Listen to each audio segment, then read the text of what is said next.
ওরে 10 মাস 10 দিন মায়ে গর্ভে দিতে চাই, রক্ত মাংস খাইয়া মায়ের ভাবে আইলাম ভাই। ভূমিষ্ঠ হইয়া আমি উঠিলাম কান্দিয়া, শান্ত করিল মায়ের বুকের দুধ দিয়া। আমি উঠিলাম কান্দিয়া, রক্ত মাংস খাইয়া মায়ের ভাবে আইলাম ভাই। ভূমিষ্ঠ হইয়া আমি উঠিলাম কান্দিয়া, শান্ত করিল মায়ের বুকের দুধ দিয়া। ভূমিষ্ঠ হইয়া আমি উঠিলাম কান্দিয়া, শান্ত করিল মায়ের বুকের দুধ দিয়া।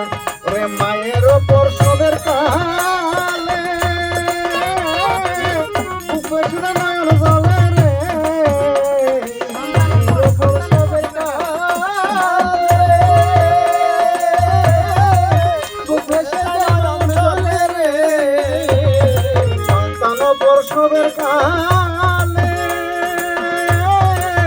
বুকের নয়ন জলে রে। ওরে সন্তানের লয়া কুলে ভুলে পুরুষের যন্ত্রণা, বুকের দরদি আমার জনম দুঃখী মা গো, গর্ভধারিণী মা জনম দুঃখিনী মা দুঃখের দরদি আমার জনম দুঃখী মা, গর্ভধারিণী মা জনম দুঃখিনী মা, দুঃখের দরদি আমার জনম দুঃখী মা গো, দুঃখের দরদি আমার জনম দুঃখী মা। এবার হাতে পায়ে তেল মাইখা মাই দিল সত্য করি, প্রসাদ পায়খানায় আমি মায়ের কুলেই করি। এবার হাতে পায়ে তেল মাইখা মাই দিল সত্য করি, প্রসাদ পায়খানায় আমি মায়ের কুলেই করি। তবু না মায়ের রাগ হইল ভিজল বুয়ে মুতে, আমারে শুকনায় রাখিয়া মায় থাকে ভিজাতে। আমি অসুখ হইলে দেখি চাইয়া মায়ের সে বিছানায় বইয়া রে, আমি অসুখ হইলে দেখি চাইয়া আরে সে বিছানায় বইয়া রে, বলে দেখি চাইয়া আমার মায়ের সে বিছানায় বইয়া রে,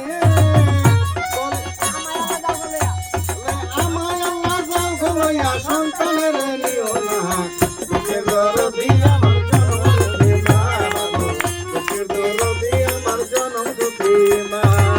গর্ভধারিণী রে মা জনম দুঃখিনী মা, দুঃখের দরদি আমার জনম দুঃখী মা গো, দুঃখের দরদি আমার জনম দুঃখী মা। আমার বাজানে যে গানটা লেখছে বাস্তব ঘটনা। আমরা সদরঘাটে যখন আমি কাজ করতাম, সারা সদরঘাটের মধ্যে সিনিয়র কারিগর ছিল, নাম হলো অফিস কুকুটিয়া বাড়ি দপ্তরি পাড়া। ওরা 5 ভাই, 6 ফুটের উপরে লোকটা ছিল লম্বা। ওই মফিজ বউর সাথে একটু গ্যাঞ্জাম লাগছে, হঠাৎ করে গ্রামের দিকে রওনা করছে। টিকিট কাটছে শ্রীনগরে, শ্রীনগর নাইমা বামের দিকে কুকুটিয়া যাইব। ওইভাবে গাড়ির মধ্যে টিকিট কাটছে, কিছুক্ষণ পরেই স্টক করে গাড়ির মধ্যে মরে রয়েছে টেনশনে। কন্ট্রাক্টর চিন্তা করতেছে এই লোকটা তো শ্রীনগর টিকিট কাটছে, দূরে নিয়ে লাভ কি, রাস্তার পারে গাড়ি চাপাই দিয়া শোয়াই হয়ে গেছে। আর ওদিক দিয়া মফিসের মায় এমন ভাবে চিকরাচিকি করতেছে, তার কলিজার ধন চলে গেছে, চিকরাচিকি করতেছে বাড়ির মধ্যে। অন্য অন্য বউরা কইতেছে চাই বড় আমার যে কাজ কাম, এ হুদা হুদি আমাকে মরা ধরে নাই কা, এমন ভাবে অজা ধরে চিকুর পাতাছে। একদিন চিকুর পাশে 2 দিনের দিন তার বাড়ি থেকে নামাই দিছে।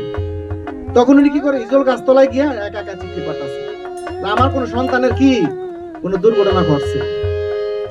3 দিনের দিন নামছে, ঢাকা শহরে খোঁজ করতে পায় নাই।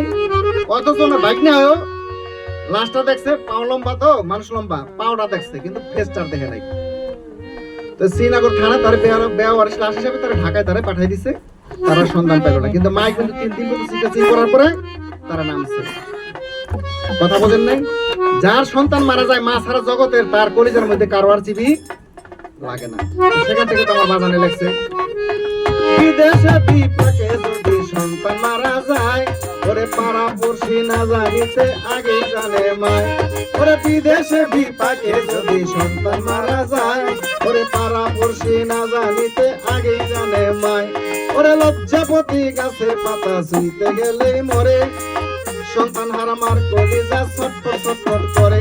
ওরে শুকনা ডালে বৈশা যদি কাক কখনো ডাকে, তুলাতে দাম দিয়া মায়ের সন্তানের সুখ দেখে বলে খাইয়া যারে দারুণ কাক উদর ভরিয়া আমার সন্তান আছে ভালো খবর দে আনিয়া তার পুত্র যদি কুপুত্র হয় মায়ে নাহি ফেলে ওরে হাজার দোষ রাখিয়া গোপন তবু মায়ে বলে উস্তাদ শাহ আলম দেবে বলে ওরে জান্নাত মায়ের চরণ তলে রে